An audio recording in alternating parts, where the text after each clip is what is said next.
Welcome back. This is Simon. You're watching Cryptechology, and today we're going to go over token metrics a little bit in more detail, and then we're also going to go over the Algorand developer portal. So, my name is Simon. I'm here to help you enhance your future self and give you that necessary knowledge to bridge the gap between blockchain and you. See, the goal of this channel is to really educate as much as I can, share the knowledge that I've learned, and at the same time help you to level up within cryptocurrency, and maybe you can find the silver lining and I don't know, make a couple bucks here or there. Always remember, the information and anything discussed on this channel is specifically for educational and entertainment purposes only. So don't come at me when you lose all your money in the market because I didn't tell you to trade it, buy it, sell it, do it, boo it, blew it, boo it. Alright? Don't do it. Always take your time to do your own due diligence. And if you're ever concerned, confused, and you need some more help, reach out to a professional financial advisor for your necessary investment and trading needs. Okay, with the disclaimer out of the way and that said, let's move on to token metrics. So, token metrics is a place where you can come and enjoy fundamental and technical analysis all in one place. It utilizes an AI machine learning, really some fantastic tech behind this on the back end to really give you all of this solid data to go through. You see, we use token metrics for just looking at the live price. And then once we have the live price, that's it. We don't need it to do anything else. I'm just bullshitting you. No way. If that was the case, I would be confused at how they are, doing some big things. But until then, let's go ahead and take a look at what you get when you join the token metrics team and you're utilizing this platform. You see, the analytics is really broken down into some very user-friendly charts and pictures. Okay, so we have all of this. We got the TM token metrics market indicator. So what is that? Well, the TM market indicator, once this comes up, this gives us the TM grade signal, and then we can also get the percent of bullish TM grades. We also get that as well. So this is a market indicator on the total crypto market cap, and it's analyzing the proportion of bullish to bearish token metrics. Alright, great. And with that, we go ahead and get some signals there to help us on our merry way. As you see here, we were really approaching that 1.1 trillion market cap, and unfortunately it's told us, hey, that bearish signal, it is back. All right, so maybe we should kind of see what this is about. So right now we also get the bull and the bear. It's analysis of the long-term trend of the market, and we're looking at the proportion of coins that are trading above or below their 60-day exponential moving average. That's the EMA, the exponential moving average. We're at about 13% right now. That's under 20, and it's in the red. So we also have our percent of bullish versus bearish. What does this mean? Well, this is a pretty cool indicator that helps out.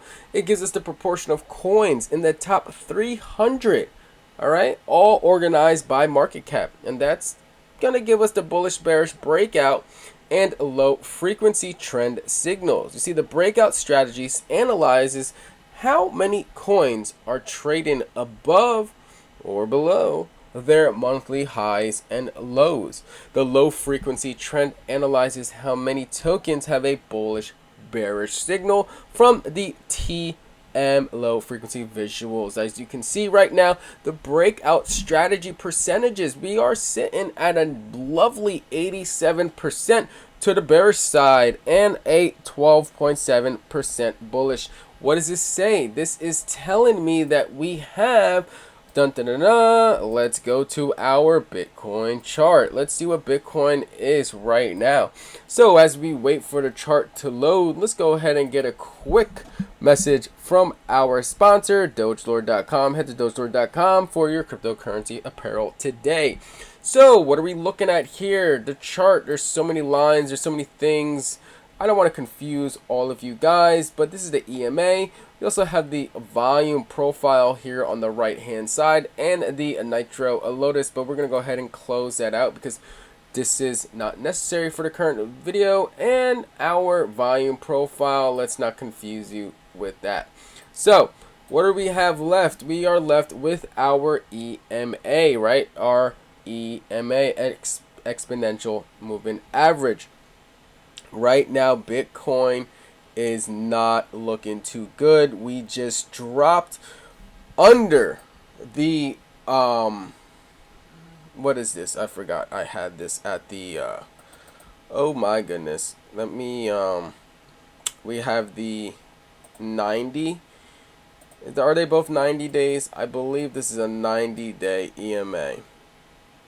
And this one is, no, I have a 28 and a 90. Okay, so about a 30-day roundup and then a 90. Okay, that's what we can say. Okay, so we are under that EMA that's gone down, and it looks like from the analysis there that we could potentially see another 63% or so drop from here, bringing us to about, you know, that 10,000, oh, not 10,000, but roughly that, what is this, the 11,600-ish or so, 11,000, 12,000-ish range. Stay tuned for more videos where we go over all of these indicators, what the nitrous is looking like, what the vol profile, blah blah blah blah blah, volume profile is looking like as well. We haven't reached our level right now, so let's just go recently, and you can see that we're still at our, actually let's go a little bit longer. This is until March. Okay, from March until today. Okay, yeah, we're still up here. Our highest consolidation of volume is still about $38,000. So what does this mean? That means the majority of hands that have purchased or so since March, or, well, obviously they are underwater, right? A lot of us know that. But the thing about this is, it hasn't signified a new consolidated bottom. So this is why I don't think this is the bottom at all, and which is why this can continue to go lower. And why would it go lower? Well, let's go ahead and zoom out just a little bit more. Okay, so if we zoom out and we take all the way back into July of 2019 into consideration, and then we add up all of that, okay, we still see, wow, that the highest consolidated volume amount is literally at 57,000. Wow, that is crazy to me. Okay, so what does this tell you? Well, that's telling you that, look, number one, this is going to be a key resistance area. Okay, this 56,987 is going to be a key resistance area to break. This is also telling me that, you know, people were extremely bullish, right? This is when we started hearing that euphoric area, and everyone thought that we were going to 100K or more. I don't know what they were thinking, who knows, but either way, there was a lot of buying and selling at this level, and actually it's kind of even. We're at about 120 billion, you know, towards the upside, and 110 on the downside. So it's quite interesting, really quite interesting. But either way, you can see down here, okay, at this 10,438 area, this has a, you know, a up of about 117 billion to 99 billion down.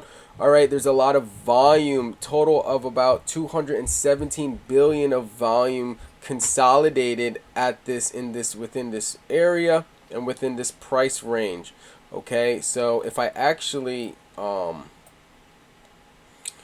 if I get a little bit closer, so if we go to the first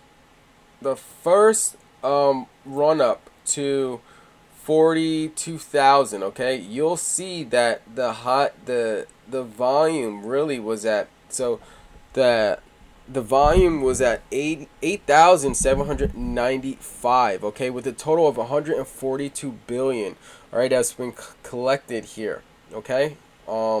So that's just very strong support. Now, as time goes on, you can see we have more and more people getting involved. But even though when we ran up to 65,000, okay, before we ran up to retest those resistance, okay, our key volume level was still highest at this 9,617. All right, so let me move on a little bit more.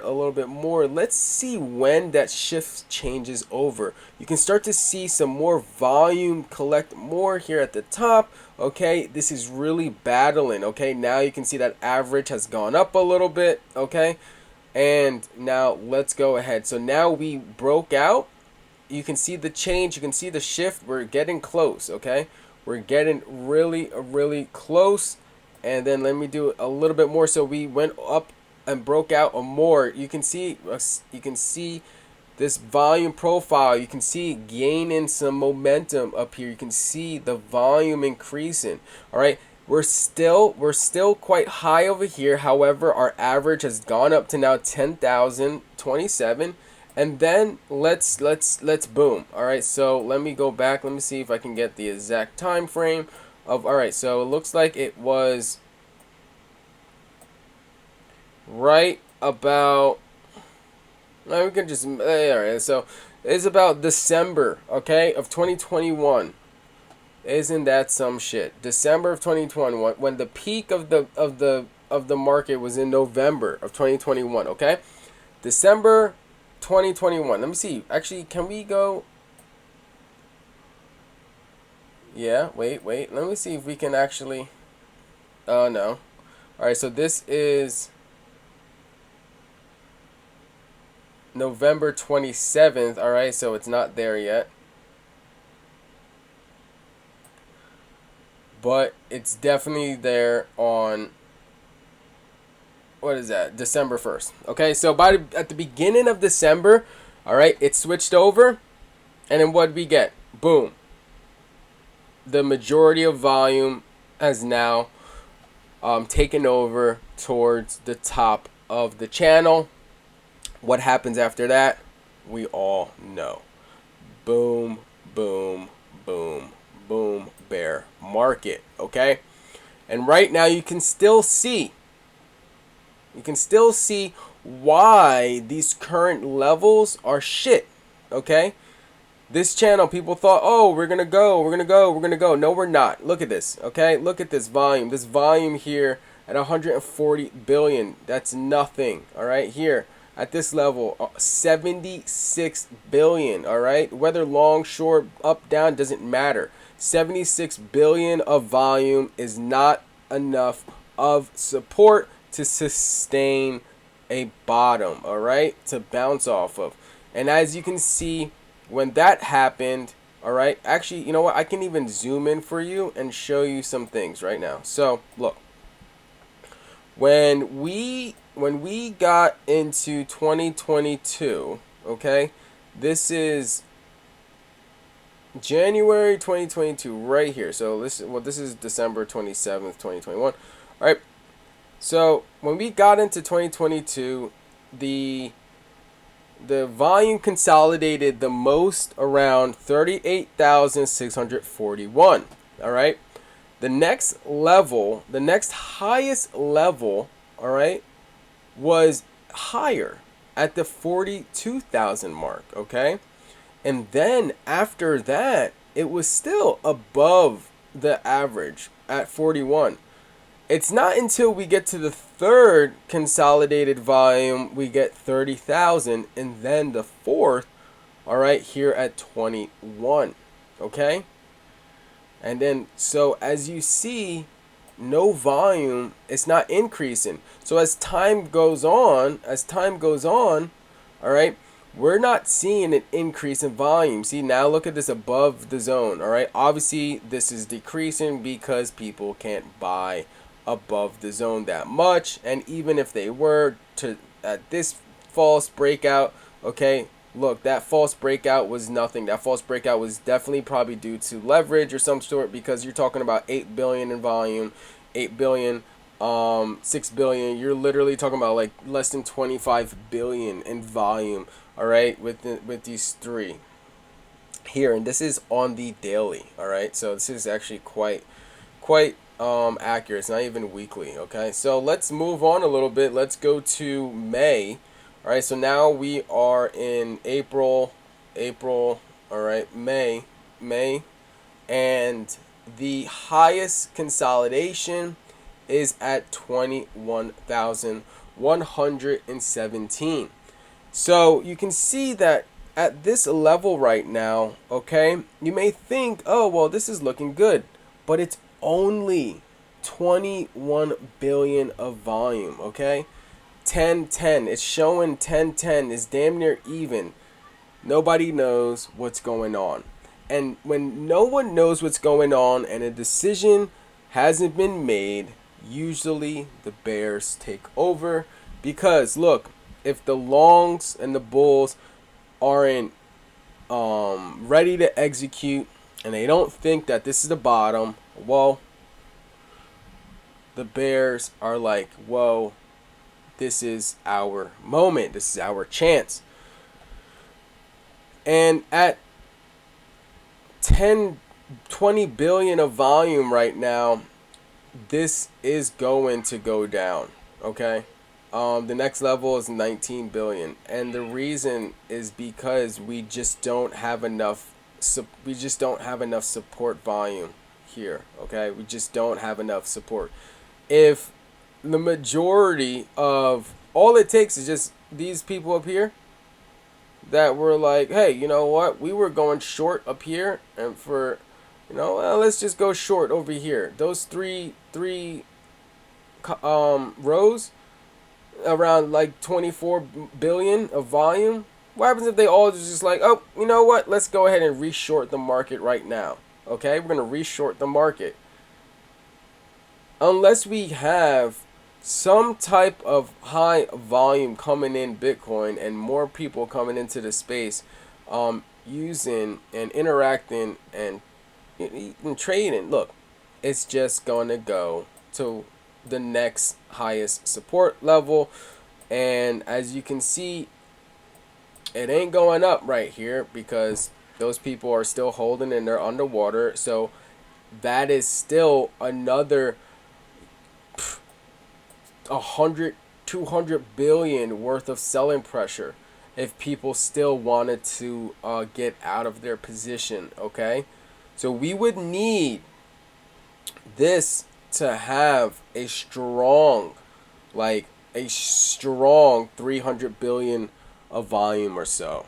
And we're most likely not going to see that type of volume come in until we get to the 10,000 mark, all right? 10,000 mark or so. So stay tuned for all of this. Prepare yourselves for what's to come. There's still some more downturn to come unless we see an extremely amount of volume coming into the market. And if it does, then this could essentially give us a nice bounce, but it needs to be supported with increasing volume, okay? So that being said, thank you for watching this video. I know we were going to go over the Algorand development portal, and real quickly, let's just go over what is blockchain, okay?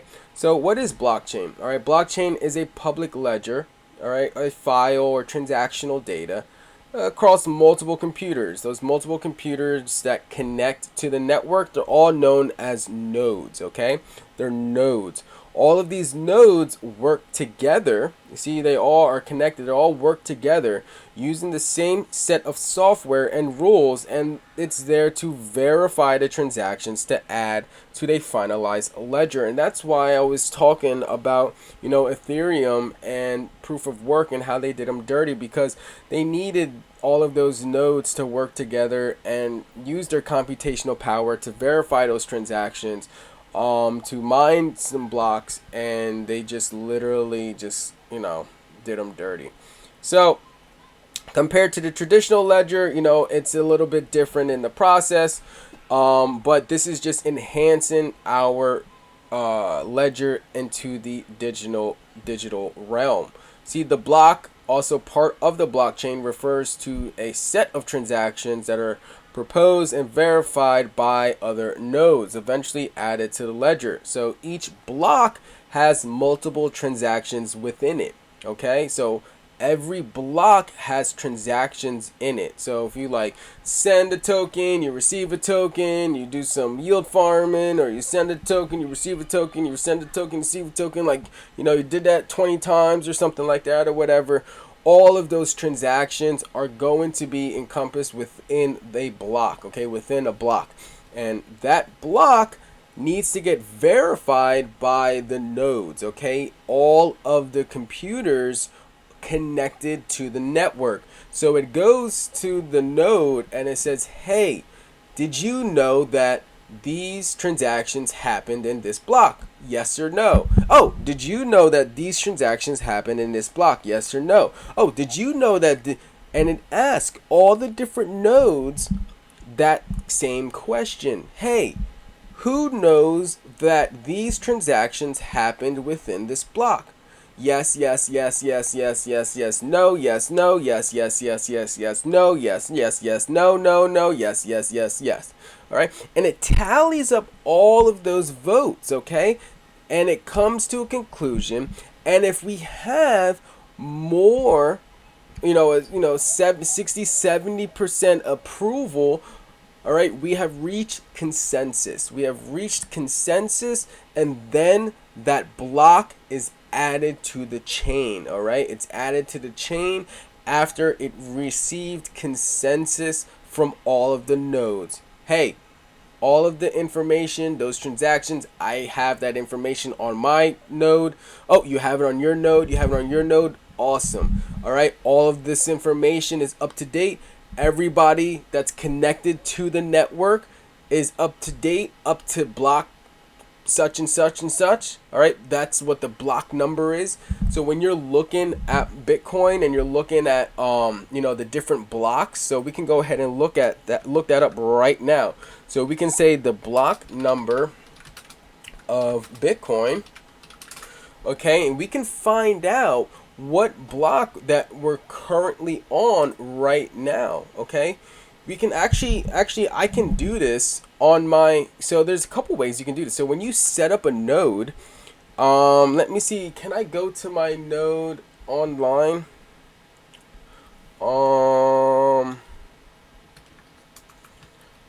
Let me see if I can get to it. Slush pool. So slush pool is a mining pool for Bitcoin miners, okay? And we use slush pool to mine the chain. All right, so this isn't my, no, this isn't it. Hold on. Oh snap, let me see. Is my miner on? Yeah, it's on. Oh no, yeah, wait. Yeah, it's on. I was just signed into the wrong username. Alright, don't worry about it. That's okay. So we can go here and you can see the block found. Where's the block number? Block found. The reward. Here we go. The block number right here. So you see it says 7. So, well, it did say until I touched it. 700,000 that transaction that I mined was on. All right, you can see that was 5 months ago. All right, that I mined that block. You can see, so 5 months ago, you can see what happened and the transaction on that block. All right, total of $790 worth of fees were on that block. 124,000, okay, subsidy plus fees. All right, the median fee was at 14 cents based on the average, okay. And then we also have these are other transactions as well. Now let's see what the current block is, okay. So the most current block, you can see that right here, is 752,771. All right, you can see that this was done on that block. There was about 3,496 transactions within this block. All right, it was mined and it was done 16 minutes ago. We're already working on 1, 2, 3, 4, 5 blocks right now ahead of time. And all of these blocks right now are gathering consensus. Oh, right, as you can see, boom, just now, a new block was just added to the chain. All right, so 752,772. Now we can go ahead and click on that, and then you can see what happened on this block. So you can see these were all of the transactions that happened on that block. You can see, well, the bigger the box, obviously the bigger the transaction amount. Yes, so you can see 3 BTC. This was 0.17. This is 1.4. That's 3. That one actually looks bigger. So, but this one's, I think it's a little bit bigger. So what's this right here? 3.15. This one's huge. 46 BTC. Wow, look at that. Okay, so this is, this is how you can really research some more about blockchain, Bitcoin. Not only that, we actually have the testnet. Okay, so the testnet is another way for a lot of individuals to practice and to use this as the opportunity before it goes to mainnet. All right, so we can really work on any difficulties, any issues. We also have Signet here. Okay, but you can see the difference. All right, this only has 106,000. It's not too many people using Signet. All right, there's only about 2 transactions here 4 minutes ago. So these are all the different things. Okay, yeah. So there you go. And this is what blockchain is about. Okay, so can you go to your bank and look at what the bank and the finances and transactions that were done in the bank? I don't think so. Okay, so even if you wanted to figure out when you're like, oh, well, I don't know if I want access to all of that transactions and that information. Well, let's just go ahead and look. So you can see, boom, a $50,000. Wait, where did I go? 1.4 million. Whoa. That wasn't it. No, it wasn't that one. The latest transactions. I missed it. It's going by. It's too fast for me. Let's just hurry up and do this one. This one is 0.5 BTC. 0.2. So it originally was 0.8. Okay, 0.8 total BTC. That comes out to 15,895. So what happened? So we can see it took about 10 minutes. Okay. They didn't use SegWit, so this transaction could save 36% on fees by upgrading to SegWit. This transaction could save 41% on fees by using Taproot. Oh, thank you for that lovely sound for letting me know a new block was mined. I didn't know that was there. Wonderful. All right, so this transaction supports replaced by fee, allowing fee bumping. So the fee was 0.07 cents, overpaid 2 times the fee rate to get this needed to get into this block. Let's check out the details. So alright, so it looks like some crypto was sent here and sent here. So what is this address? So this address is some Bitcoin. It currently has a balance of 11,552 and 41 cents. Looks like exactly what they sent. And that's about it. And then we have this one. They sent this. It received 1 point. Total received, total sent, and the balance. So there's more transactions, I guess, on this address.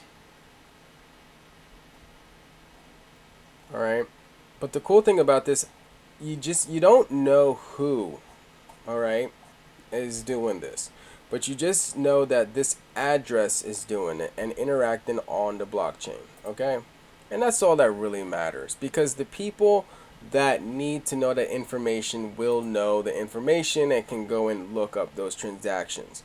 So you may say, well, how do you use a node? Well, when you set up a node, you are participating in supporting these transactions. Okay, so when there is consensus that needs to be made, your node will have the blockchain data to go ahead and confirm whether or not the transactions are accurate. Okay, so so this video is getting super long, and I can keep talking about blockchain and bore probably, I don't even know if anyone is still here listening, and if you are, I appreciate it. Thank you for watching. Stay tuned for the next video. We're gonna go over more detail of why Algorand, and why I enjoy Algorand, and how you can go ahead and level up with digital real estate on the Algorand blockchain. My name is Simon. Thanks for listening. Thanks for watching.